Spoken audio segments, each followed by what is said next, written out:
এখন একটা প্রোগ্রামে যাচ্ছি। আমরা আসলে নিজেরাই প্রোগ্রাম অ্যারেঞ্জ করি। আমাদের যে কয়েকজন আছে, আমার সিনিয়র ভাইয়েরা, ভাবি, তো বিশেষ করে আমরা বৃহস্পতিবারের দিকে অথবা 8টা বা 7টা বাড়ি অথবা একটু বাহিরে যাই।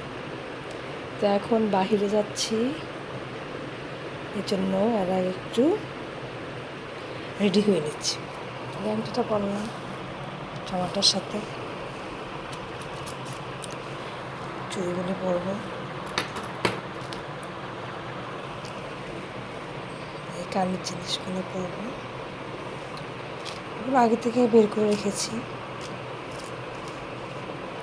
আর আংটি আরেকটা পরবো। তো